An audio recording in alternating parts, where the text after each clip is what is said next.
आखिरकार 7 महीने चली विवाद के बीच ट्विटर अब एलन मस्क का हो गया है, लेकिन ट्विटर का चीफ बनते ही मस्क एक्शन मोड में दिखे और कंपनी के टॉप अधिकारियों पर गाज गिराना शुरू कर दिया। सबसे पहले उनके टारगेट पर थे सीईओ पराग अग्रवाल। ट्विटर की कमान संभालते ही उन्होंने सीईओ पराग अग्रवाल को उनके पद से छुट्टी कर दी।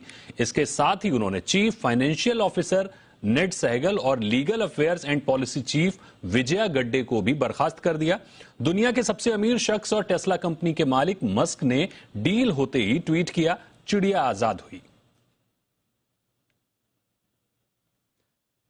ट्विटर की डील पूरी भले ही हो गई हो, लेकिन करीब 6 महीने तक इस डील में कई उतार चढ़ाव देखने को मिले।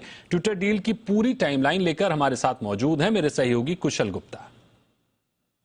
जी, तो एलन मस्क ने फाइनली अब ट्विटर का अधिग्रहण कर लिया है और कुल मिलाकर ये $44 बिलियन में ये डील पूरी की गई है। इनफैक्ट टेक इंडस्ट्री के इतिहास में सबसे बड़े अधिग्रहण में से ये एक एक्विजिशन है।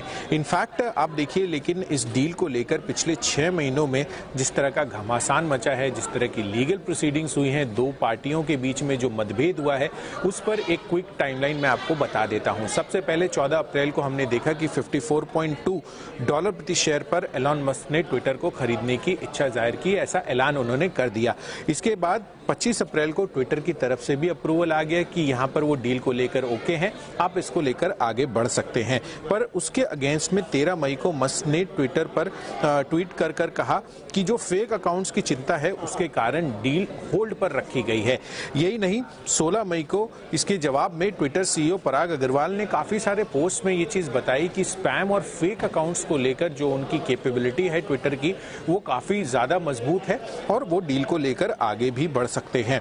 पर 17 मई को मस्क ने कहा कि डील तब तक आगे नहीं बढ़ेगी जब तक आप अपने जो फेक अकाउंट्स हैं उसकी गिनती का हिसाब उन्हें दे नहीं देते। इसके बाद 8 जुलाई को हमने देखा कि मस्क ने ट्विटर डील को खारिज करने की इच्छा भी जताई थी। तो कहीं ना कहीं लगातार जो इंटरेस्ट था एलन मस्क का अप्रैल में, वो कम होता गया डील को आगे बढ़ाने पर उसके बाद डील अग्रीमेंट को मान्य करवाने के लिए 12 जुलाई को यहाँ पर जो ट्विटर है उन्होंने एलन मस्क पर केस कर दिया।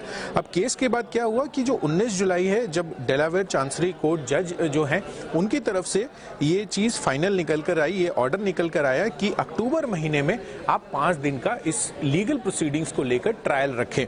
इसके बाद क्या हुआ कि 4 अक्टूबर को फाइनली एलन मस्क ने यू टर्न लिया और उन्होंने फिर से 54.2 जो ओरिजिनल ऑफर था उनका, उस पर ट्विटर को खरीदने की अपनी मंजूरी दे दी। तो डेफिनेटली यहां पर क्लियर कट यही दिख रहा है कि ट्रायल के पहले एलन मस्क अब ट्विटर को खरीदने की उन्होंने इच्छा जता दी।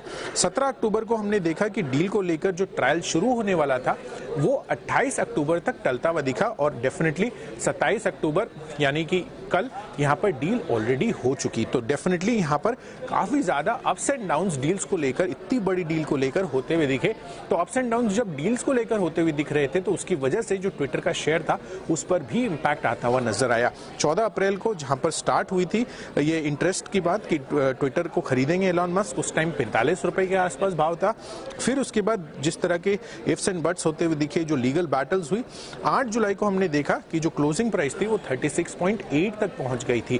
पर 27 अक्टूबर यानी कि कल जब डील का ऐलान हुआ तो 53.7 यानी कि जो उनका ऑफर प्राइस था उसके भी ऊपर यहां पर प्राइस होता हुआ दिखा।